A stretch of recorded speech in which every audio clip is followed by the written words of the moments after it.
नमस्कार, जय हिंद। आपका स्वागत है फिर से वेद श्री IAS क्लासेस में। और हम और आप इस बात पर एक सहमत है कि हम लोग आगामी भविष्य की परीक्षाएं, जिसमें उत्तर प्रदेश लोक सेवा आयोग, बिहार लोक सेवा आयोग और संघ लोक सेवा आयोग की प्रारंभिक परीक्षाएं लगभग होने के कगार पर हैं। तो उसी को रिगार्डिंग रखते हुए हम लोग आप और हम लोग हिस्ट्री और ज्योग्राफी को फिलहाल कंटिन्यू किए हुए हैं। इन दो सब्जेक्ट्स को ख़त्म होने के बाद हम लोग आगे के दो सब्जेक्ट शुरू करेंगे। ठीक है, ये क्लास जिसमें आज ज्योग्राफी पढ़ने वाले हैं, आपने विगत कक्षाओं में देखा होगा, जो पिछले एपिसोड थे उसमें हम लोग डिस्कस कर चुके थे कॉमेट्स या पुच्छल तारे के बारे में। देखिए, हम लोग लगभग अपने सोलर सिस्टम के आसपास आ गए हैं। सोलर सिस्टम जिसका मुखिया है एक तारा, सूर्य। सोलर सिस्टम जिसमें एक सूर्य है, ग्रह हैं, उपग्रह हैं और क्षुद्र ग्रह हैं। धूमकेतुओं के बारे में हम लोग डिस्कस कर चुके हैं। ठीक है, सोलर सिस्टम की ऊर्जा का स्रोत या सोलर सिस्टम का सबसे प्रमुख सदस्य या सोलर सिस्टम का वो सदस्य जिसकी ऊर्जा से संपूर्ण सोलर सिस्टम की सभी जैविक क्रियाएं चलती हैं, वो है सन। ठीक है, ये सबसे मेन घटक है। अब देखिए, हुआ ये कि कुछ लोग कहते हैं कि इस सौर मंडल का जन्म कैसे हुआ।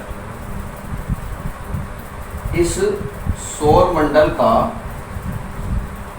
जन्म कैसे हुआ। मैं बहुत ज्यादा इस टॉपिक के डेप्थ में नहीं जाऊंगा, लेकिन मैं यहाँ बता दूं कि इस सोलर सिस्टम के ओरिजिन को लेकर कुछ थ्योरीज हैं। उसमें से एक तो है एक तारक कल्पना, एक है द्वैतारक, है ना। तो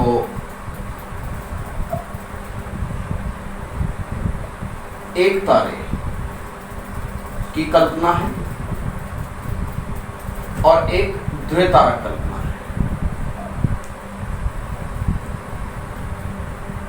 द्वैतारक कल्पना, ठीक है। द्वैतारक कल्पना को थोड़ा स्ट्रॉन्ग एविडेंस माना जाता है और इसके बारे में थोड़ा समझे कि ये क्या था द्वैतारक कल्पना।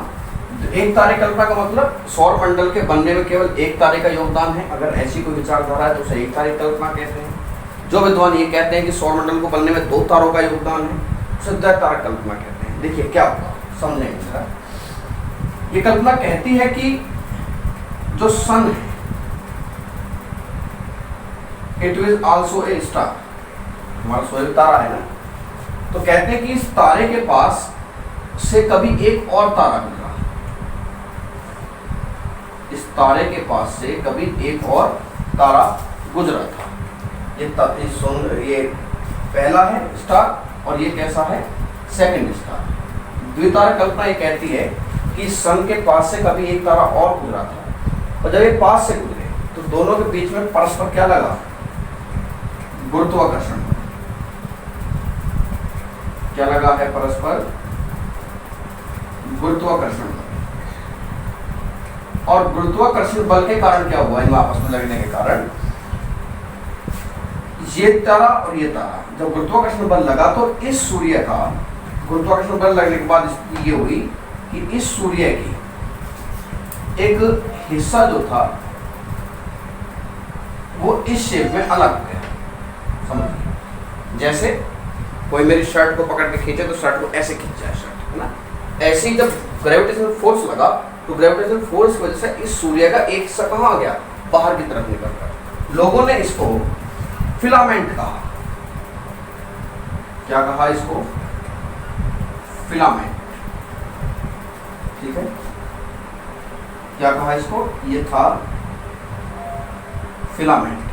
तो उनका कहना था कि हुआ ये कि ऐसे करने की स्थिति से एक फिलामेंट बाहर आया, और बाद में धीरे धीरे क्या हुआ, बाद में यही फिलामेंट क्या हो गया, अलग। और अलग हुआ तो इस तरीके से हो गया, ये फिलामेंट क्या हो गया, अलग। तो इनका कहना था कि बाद में इसी फिलामेंट के अंदर ग्रह बने, जिसमें पहला ग्रह बुध, बुध से शुक्र, पृथ्वी, मंगल, बृहस्पति,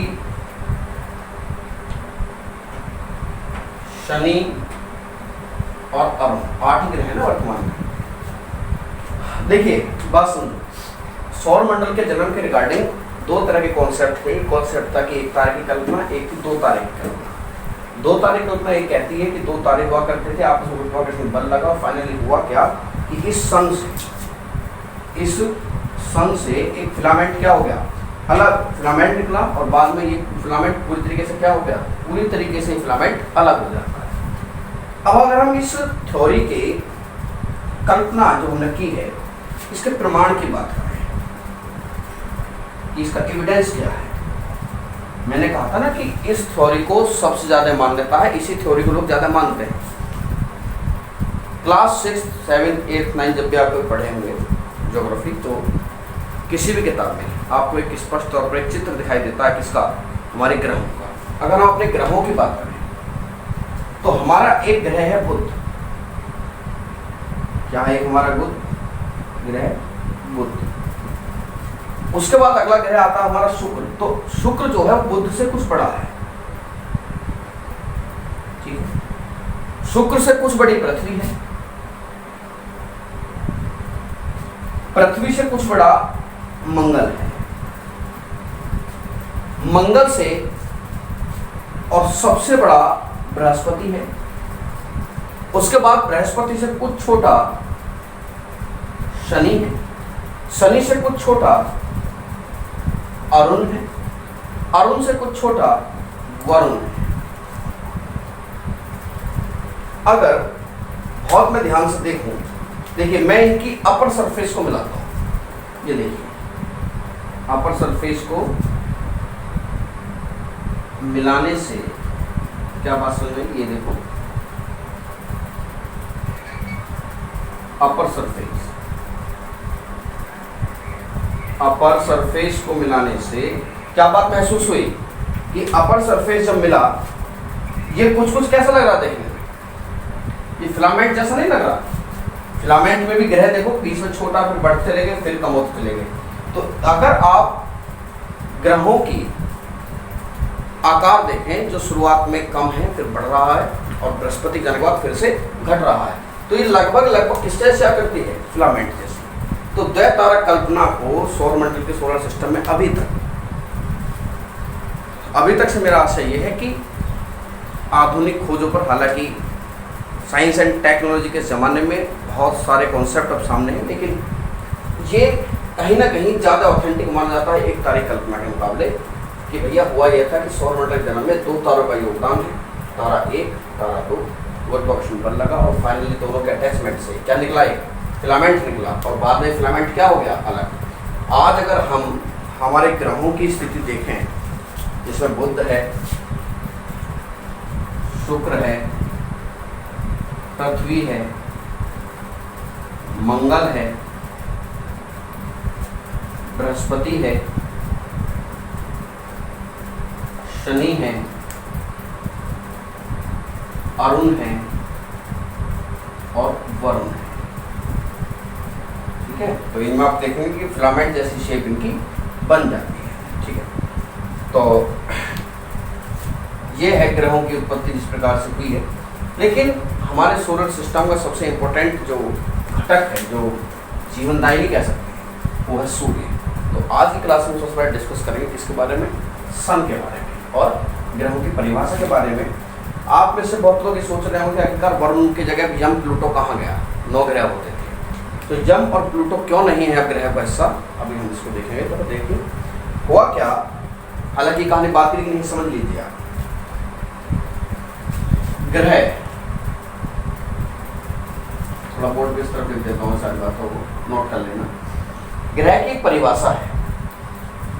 ग्रह की होने की पहली शर्त यह है कि निश्चित कक्षा में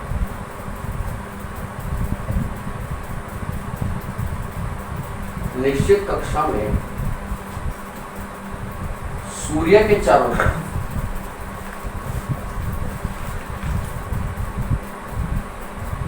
सूर्य के चारों तरफ क्या लगाए, चक्कर लगाए,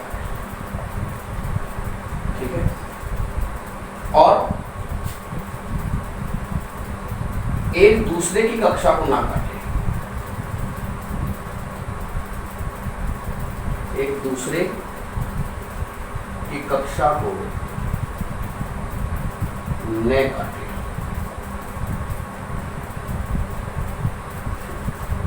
अगर हम देखें बहुत ध्यान से तो ये हमारा सूर्य है।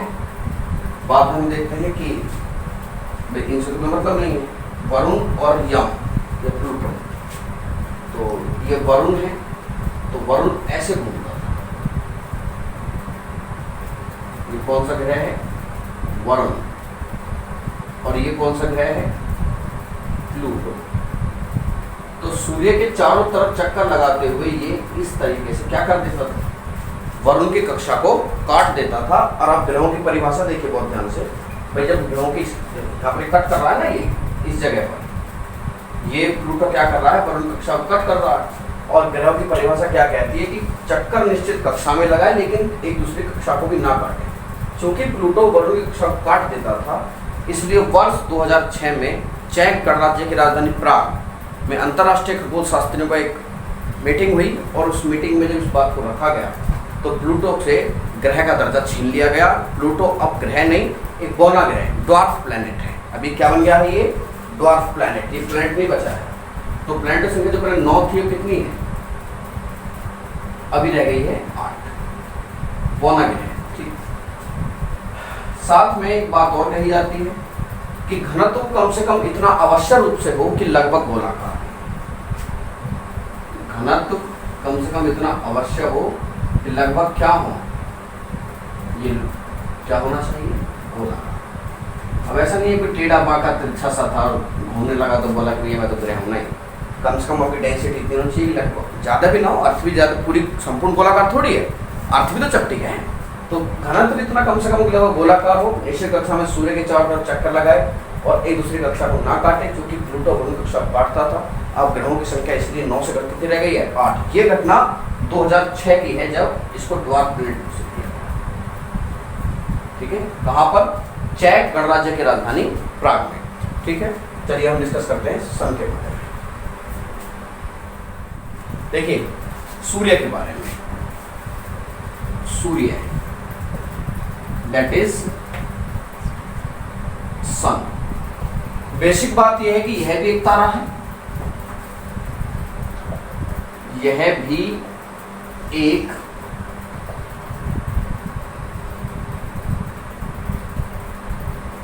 तारा है। तारे के बारे में कल हमने पढ़ा भी था। तो अनायास ही मस्तिष्क में सवाल आना चाहिए कि सर हमारा तारा कौन सी अवस्था में है, आदि तारा है कि श्वेत वामन है या रक्त दानव है। तो अभी ये बन रहा है, इट इज ए प्रोटोस्टार। कौन सी अवस्था में है ये, प्रोटोस्टार, यानी कि आदि तारा। अभी इसकी प्रक्रिया प्रारंभ की है। आप जानते हैं कि इसके बाद ये रक्त दानव बनेगा, रेड गेंद। लेकिन अब सवाल है कि क्या ये ब्लैक होल बन जाएगा भविष्य में। अभी तो इसकी उम्र 4.7 अरब वर्ष है ना उम्र अभी तक। तो लोग दिमाग में आता है कि क्या बनेगा, क्या ये ब्लैक होल बन जाएगा फटने के बाद, क्योंकि अगर उसी प्रक्रिया से गुजर रहा तो एक दिन सुपरनोवा जरूर होगा। तो कहने का आशय ये कि ये ब्लैक होल नहीं बनेगा, ये 1.4 ms से लेस देन वाली कंडीशन में है, and one day it will be converted into fossil star. यह नष्ट होगा, पहले श्वेत वामन बनेगा। क्या बनेगा, श्वेत वामन, मतलब व्हाइट ड्वार्फ, व्हाइट ड्वार्फ। और श्वेत वामन के बाद ये क्या बन जाएगा, काला वामन, दैट इज ब्लैक ड्वार्फ, ठीक है। और इसी काला वामन को क्या कहते हैं, जीवाश्म तारा। क्या कहते हैं इसको, जीवाश्म तारा इसको, तो ये भविष्य है हमारे सूर्य का। नष्ट होकर श्वेत पवन, श्वेत पवन हमारे को ठंडा होकर क्या बन जाएगा? Black dwarf. दूसरी बात, इसकी ऊर्जा का सोर्स क्या है? ऊर्जा का सोर्स नो डाउट न्यूक्लियर नाभिकीय संलयन।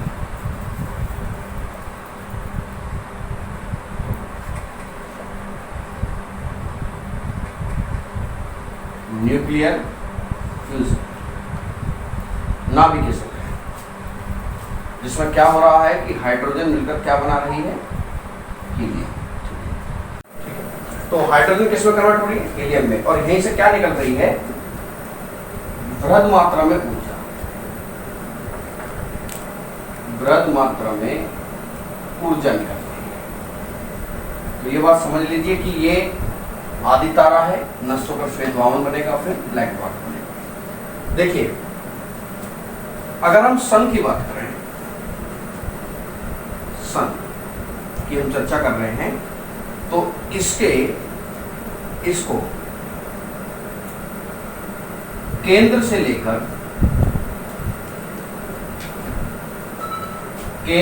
लेकर सतह तक 3 भागों में बांट सकते हैं। कितने भागों में? 3 भाग। ठीक, ये कौन से भाग हैं? पहला भाग है कोर। कौन सा है? कोर या क्रोट। ठीक, और दूसरा भाग है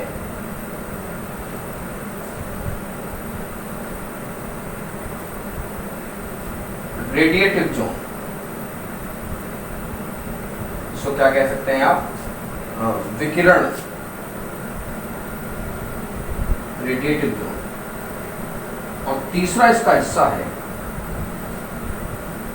संवहन वाला, कॉन्वेक्शनल जोन, संवहन। यानी कि केंद्र से लेकर सतह तक सूर्य को आप 3 भागों में बांट सकते हैं। सबसे अंदरूनी भाग क्रोट, फिर उस क्रोट जहां खत्म हुई उसके ऊपर विकिरण, और विकिरण वाला जहां खत्म हुआ वहां पर कन्वर्शन जोन। अच्छा, एक बात ध्यान रखना कि हाइड्रोजन और हीलियम में कन्वर्ट हो रहा है, तो इसमें देखा जाए तो आंकड़े ये हैं कि 78% कितना है? क्योंकि 70% हाइड्रोजन है, 70% हाइड्रोजन, ओके, 28% इसमें क्या है? क्योंकि इसमें हीलियम बन रहा है, तो इसमें हीलियम है, और 2% सन के अंदर हैवी मेटल्स है। क्या है? Heavy metals. ठीक, तो अब क्रोट को, विकिरण को और संवहन को, इन सबको एक बार हम लोग डिस्कस कर लेते हैं। देखिए, तो हम लोग ने देख लिया कि जो सन है उसके 3 हिस्से हैं। थोड़ा ये देखिए, सन, इसके कितने पार्ट हैं? 3। पहला पार्ट कौन सा है? कोर या क्रोट, यही है ना पहला हिस्सा। हम लोग डिस्कस इस बारे में कर रहे हैं, सन के बारे में। इसके 3 हिस्से क्रोट, दूसरा विकिरण मेखला, कन्वेक्शनल जोन,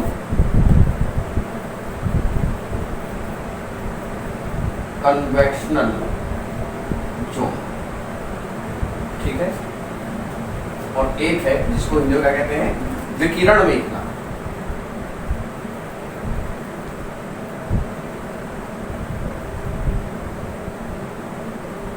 ओके, और एक कौन सा बताया? Sorry, radiative zone, radiative zone, और एक है संवहनीय क्षेत्र, मतलब कन्वेक्शनल जोन।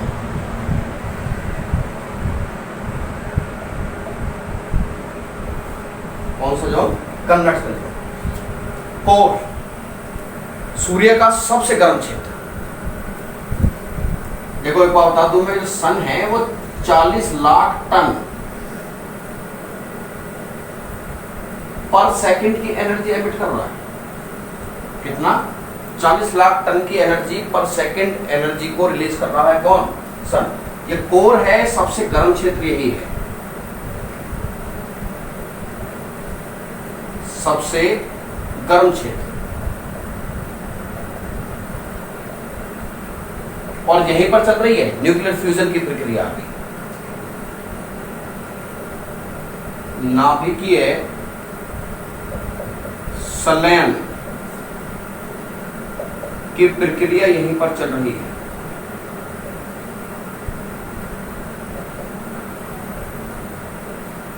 की प्रक्रिया यहीं पर चल रही है।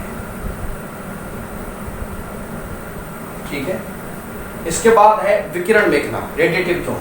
ठीक है। रेडिएटिव जोन में ये केंद्र से ऊपर का क्षेत्र है। इसके बारे में एक बहुत इंपॉर्टेंट पॉइंट ये है कि यहां पर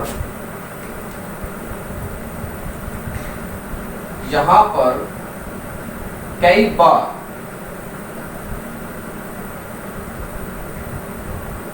तीव्र प्रकाश की उत्पत्ति होती है। क्या होता है?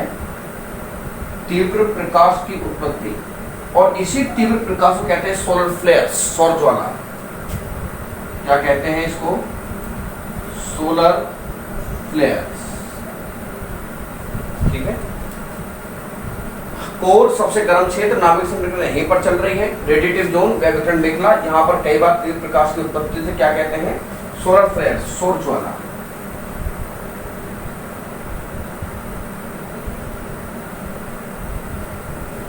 ठीक है।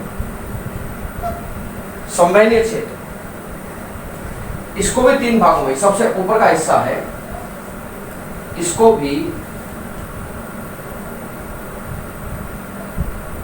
3 भागों में, कहां से बांटते हैं? 3 भागों में। पहला फोटोस्फीयर, प्रकाश मंडल। प्रकाश मंडल।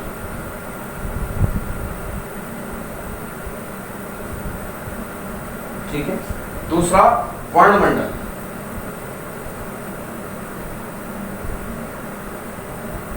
ठीक है। इसमें प्रकाश मंडल, दैट इज फोटोस्फीयर,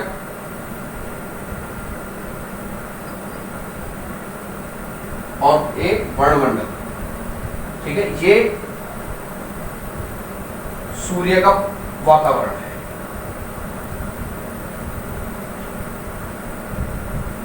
ठीक है। देखिए, यानी कि सबसे पहला हिस्सा अगर यहां से देखा जाए, कोर, या जिसको हम क्या कह रहे हैं? क्रोड। क्रोड के बाद विकिरण मेखला। कौन सा? विकिरण मेखला। और विकिरण मेखला के बाद संवहनीय मेखला।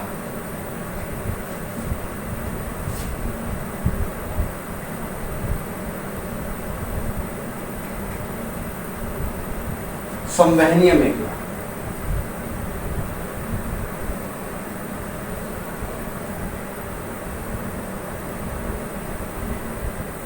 ठीक। ये 3 क्षेत्र है सूर्य के। सबसे पहला कौन सा है? ये देखिए, कोर। कोर के बाद कौन सा है? विकिरण मेखला। और विकिरण मेखला के बाद कौन सा है? संवहनीय मेखला। ठीक। अब इस संवहनीय मेखला को 3 पार्टों में डिवाइड किया गया है। कितने पार्टों में? 3 पार्टों में। संवहनीय मेखला, संवहनीय मेखला का पहला हिस्सा है फोटोस्फीयर या प्रकाश मंडल।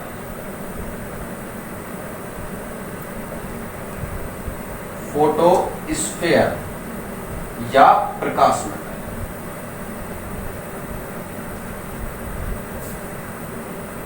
इसी को कहते हैं सूर्य की प्रकाशमान सतह। ये क्या है? सूर्य की प्रकाशमान सतह, सूर्य की प्रकाशमान सतह,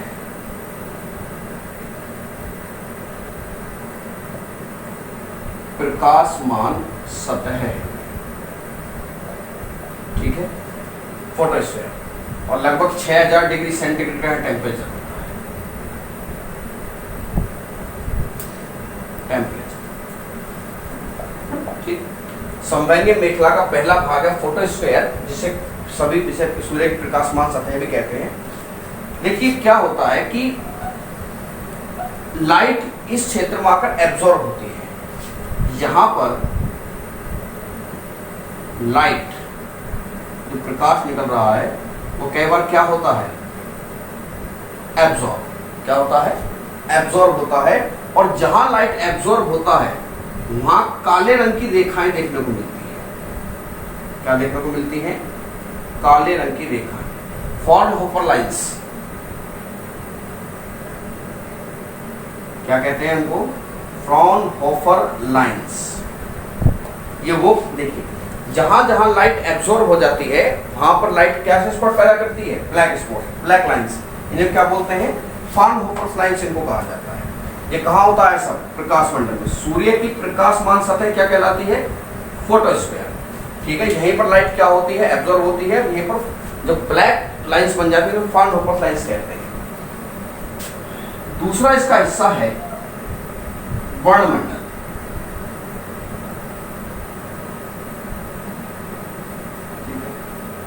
वर्णमंडल के बारे में देखिए। वर्णमंडल जिस प्रकार पृथ्वी का एक वातावरण है, उसी प्रकार ये सूर्य का वातावरण है। यह सूर्य का वातावरण है। क्या है ये? सूर्य का वातावरण। और सॉरी, मैं कल भी बता रहा था ना, मैं जो सोलर फ्लेयर्स है, सोलर फ्लेयर्स एक्चुअली वर्णमंडल में पैदा होते हैं। उसको वहां से कनेक्शन कर लेना। यहीं पर सोलर फ्लेयर्स पैदा होते हैं। यहीं पर क्या पैदा होती हैं? Solar flares. ओके। अब देखिए तीसरा हिस्सा है संवहनीय मेखला का, कोरोना। क्या है? कोरोना।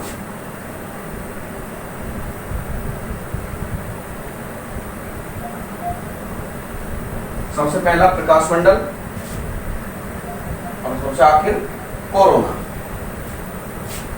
कोरोना का नाम सुनते ही कुछ दिमाग में अजीब सी हरकत, क्या कह रहे, सब धंधे चौपट करा दिए इस कोरोना।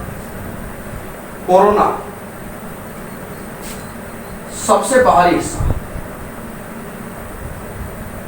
सबसे बाहरी हिस्सा,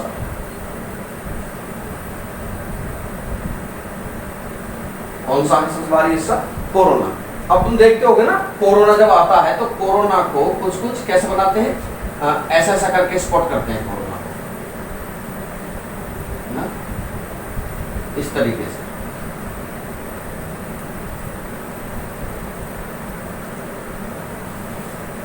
इस प्रकार से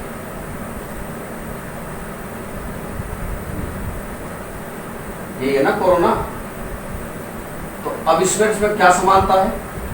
अगर हम इस कोरोना की बात करें, इस वाले कोरोना की, तो ये वाला कोरोना क्या है? ये जो सन है, सन के जो बाहर, चूंकि ऊपर वाले हिस्से से ऊपर की कहानी है, तो ये प्रकाश इसमें से ऐसे निकलता है। इसमें देखिए यही सिमिलरिटी है ना। ये देखने में कुछ कुछ कोरोना जैसा लगता है। ये जो है ये देखने में कुछ कुछ सन के कैसा लगता है? कोरोना के जैसा। तो इसलिए इसको क्या नाम दिया गया है? Corona virus. ठीक है। तो ये सबसे बाहरी हिस्सा है। देखो ये क्या होता है कि चूंकि ये सबसे लास्ट वाला है तो ये आखिर में जाके खत्म हो जाता है। बाहरी हिस्सा है और इससे निकलने वाली सोलर विंड्स,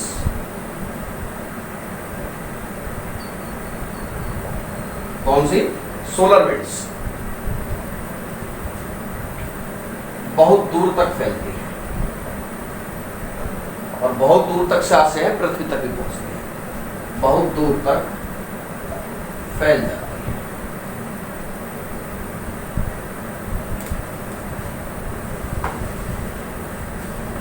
देखिए एक बार हमने क्या देखा, हमने देखा जो मेन संवहनीय मेखला की डिस्कस करेंगे। संवहनीय मेखला का पहला हिस्सा है प्रकाश मंडल, दूसरा हिस्सा है वर्णमंडल और तीसरा हिस्सा जो आउटर मोस्ट हिस्सा है कोरोना। ठीक है, इस प्रकार से आप देख सकते हैं। अगर मैं इसको पिक्चर ड्रॉ करना चाहूंगी तो आप इसकी पिक्चर इस तरीके से ड्रॉ कर सकते हैं कि मान लीजिए ये संवहनीय मेखला है। कौन सी मेखला है? संवहनीय मेखला। तो संवहनीय मेखला है तो इसके सबसे ये प्रकाश मंडल, ये क्या होगा? सबसे पहले फोटोस्फीयर, प्रकाश मंडल। कई बार सवाल पूछा है कि सूर्य की प्रकाशमान सतह को क्या कहते हैं? प्रकाश मंडल। उसके ऊपर कौन सा है भाई? उसके ऊपर बनता है वर्णमंडल। कौन सा? वर्णमंडल। और उसके बाद बिल्कुल इस तरीके से फैल जाएगा और सबसे लास्ट में बनेगा क्या? कोरोना। ठीक है, देखिए सोलर फ्लेयर्स और सोलर विंड्स जो कि मैंने बताया कि बहुत दूर तक फैल जाती है, इवन पृथ्वी तक भी ये पहुंचती हैं, तो ये पृथ्वी के वातावरण में कुछ हलचल पैदा करती हैं। अब जरा इनको डिस्कस करते हैं।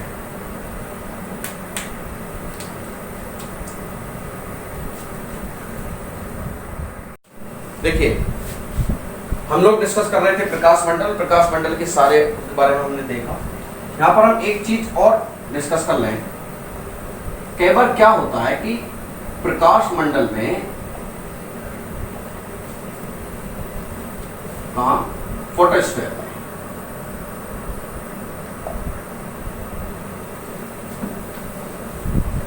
कुछ ऐसे स्थान बन जाते हैं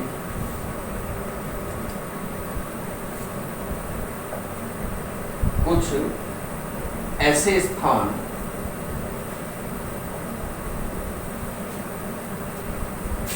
बन जाते हैं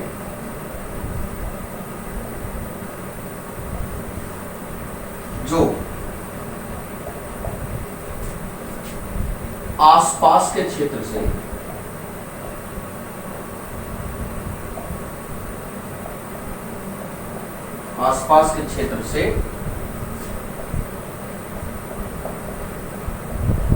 लगभग 1500 डिग्री सेंटीग्रेड क्या होते हैं? ठंडे होते हैं।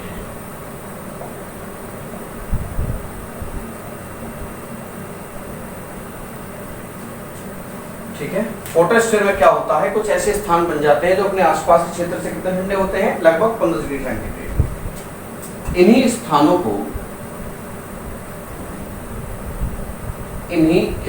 को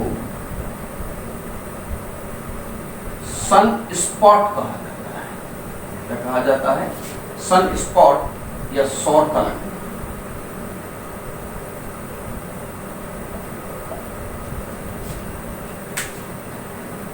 ठीक है, क्या कहते हैं इन स्थानों को?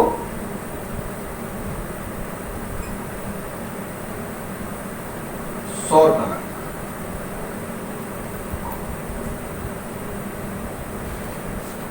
ये अब आपसे कोई पूछ सकता है कि सौर कलंक क्या होता है? कि सौर कलंक प्रकाश मंडल में कुछ अपेक्षाकृत ठंडे क्षेत्र होते हैं, सन स्पॉट्स कहते हैं। अब क्या होता है इन सन स्पॉट्स में? आप देखिए कुछ इनके फीचर्स हैं। जैसे मान लीजिए ये सन है, ठीक है, ये क्या है? सन।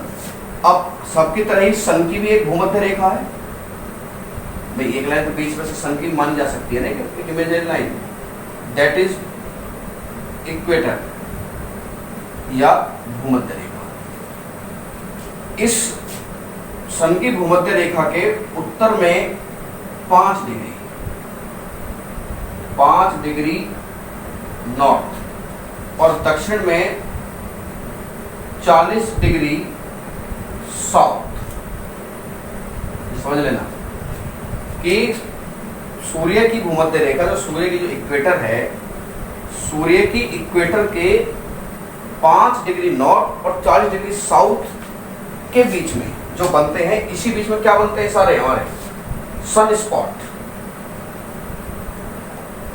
क्या बनते हैं? Sun spot. सारे सन स्पॉट इसी के बीच में बनते हैं जो सौर कलंक है। नहीं समझ में? सौर कलंक क्या है? सौर कलंक सूर्य के अपेक्षाकृत ठंडे क्षेत्र होते हैं जिनका तापमान अपने आसपास के क्षेत्र से कितने हैं? 15 डिग्री सेंटीग्रेड कम हो सकता है। ये कई हजार तक भी हो सकते हैं, ये सन में कई हजार तक भी हो सकते हैं। अब सवाल ये है कि ये कितने समय बाद निश्चित अंतराल पर दिखाई देता है? सौर कलंक, एक तो बात यही रही ना कि ये कहाँ बनते हैं? 5 डिग्री नॉर्थ और 40 डिग्री साउथ के बीच में ये सब क्षेत्र बनते हैं। ये 11.1 वर्ष के समय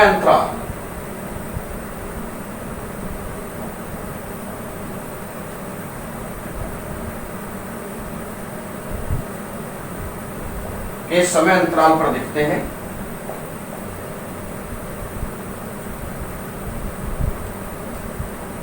that is sun spot cycle. क्या है ये? इनको हम क्या कहते हैं? Sun spot cycles.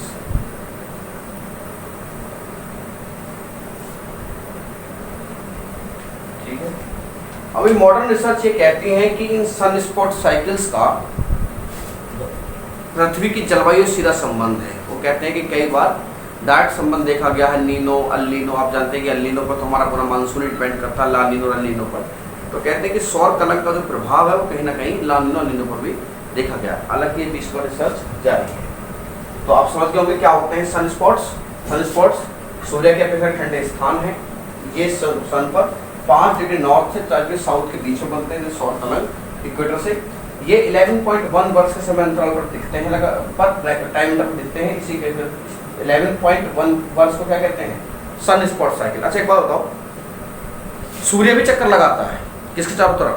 हमारी मंदाकिनी के 25 करोड़ साल में, कॉस्मिक ईयर। ध्यान रखना, जो सूर्य चक्कर लगाता है उसे क्या बोलते हैं? कॉस्मिक ईयर, ब्रह्मांड वर्ष 25 करोड़ साल।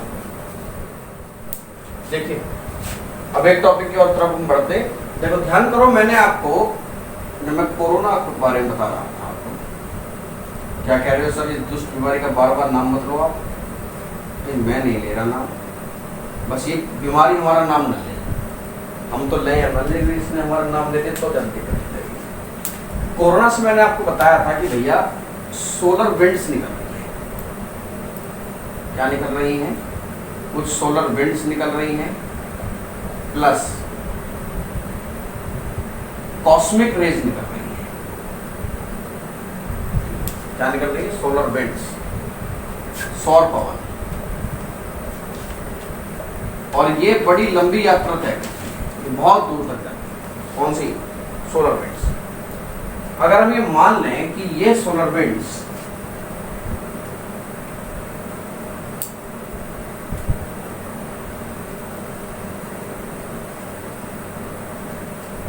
अर्थ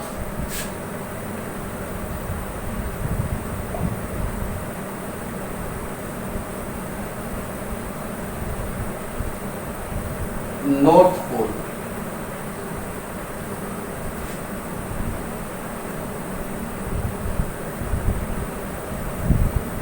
साउथ, उत्तरी ध्रुव और दक्षिणी ध्रुव। थोड़ा ध्यान समझना, इंपॉर्टेंट टॉपिक है। उत्तरी ध्रुव और कौन सा? दक्षिणी ध्रुव।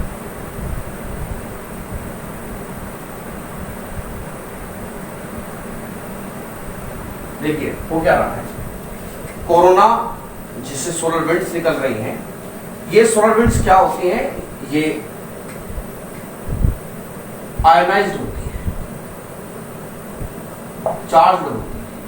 क्या होती है? चार्ज। तो ये सोलर विंड्स क्या यहां से निकलकर जो हमारा उत्तरी ध्रुव है, कहां?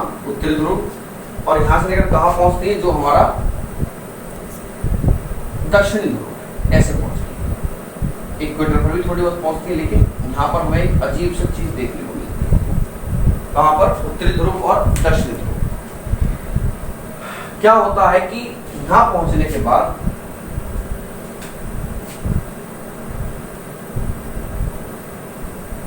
अर्थ के मैग्नेटिक फील्ड को डिस्टर्ब करती है। क्या करती है ये, अर्थ के मैग्नेटिक फील्ड को डिस्टर्ब, और नीचे भी क्या करेंगी, सेम प्रोसेस ही क्या करेंगी, नीचे की तरफ करेंगी। अर्थ के मैग्नेटिक फील्ड को डिस्टर्ब करेंगी, ठीक है।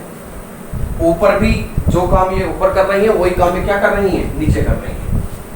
फाइनली होगा क्या कि उत्तरी ध्रुव पर भी आपको क्या देखने को मिलेगी, इस वजह से आपस में घर्षण, क्योंकि मैग्नेटिक फील्ड क्या होगा, आपस में घर्षण होगा ना, तो मैग्नेटिक फील्ड के इस घर्षण से यहां भी और यहां भी आपको देखने को मिलेगा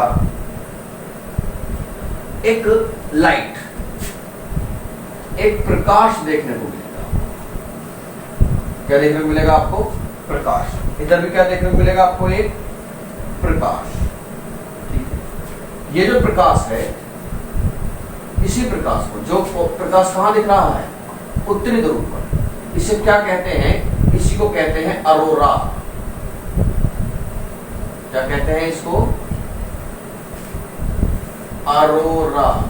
ठीक है, यानी कि सोलर विंड्स की वजह से नॉर्थ पोल पर जो मैग्नेटिक फील्ड का डिस्टर्ब होता है, आपस में घर्षण होता है, उससे क्या पैदा होता है, एक लाइट पैदा होती है नॉर्थ पोल पर, उसे क्या बोलते हैं, अरोरा।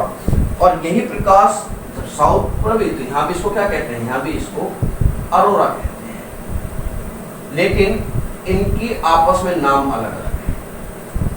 ठीक है, क्या क्या नाम है इनके, उत्तरी ध्रुव में जब ये लाइट आती है तो इसको अरोरा बोरियालिस कहते हैं। क्या कहते हैं, अरोरा बोरियालिस। और यही लाइट जब दक्षिणी ध्रुव पर जाती है तो इसका बोलते हैं अरोरा ऑस्ट्रेलिस या ऑस्ट्रिस। ठीक है, तो अरोरा बोरियालिस, अरोरा ऑस्ट्रेलिस, ये उत्तरी ध्रुव और दक्षिण ध्रुव पर चलने वाली लाइट्स हैं। एक घटना और होती है, ये जो सोलर विंड्स हैं, ये सोलर विंड्स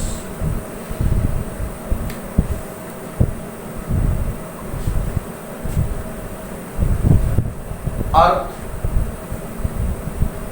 के मैग्नेटिक फील्ड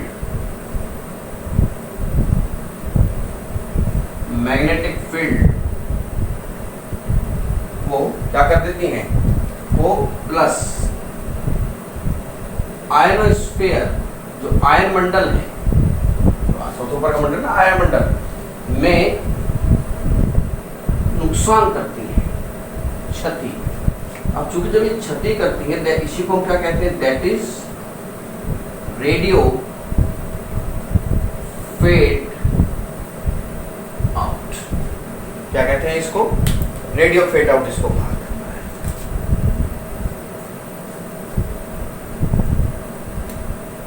क्या कहते हैं इसको, रेडियो फेड आउट।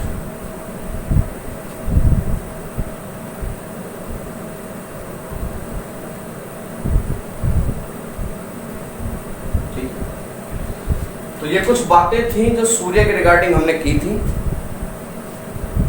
अभी कुछ हो सकता है अनछुए पहलू रह गए हों, लेकिन उन अनछुए पहलुओं को जब हम पूरा, क्योंकि अभी तो हमारा चल रहा है कॉस्मोलॉजी, तो इस कॉस्मोलॉजी को पढ़ते हुए जब हमारे कई बार कुछ टॉपिक्स आएंगे तो हो सकता है उन अनछुए पहलुओं को हम वहाँ पर समझने की कोशिश करेंगे, वहाँ पर हम डिस्कस करेंगे। ठीक है, कल हम शुरू करने वाले हैं प्लैनेट्स और उसके रिगार्डिंग जितनी भी सारी बातें हैं। ओके।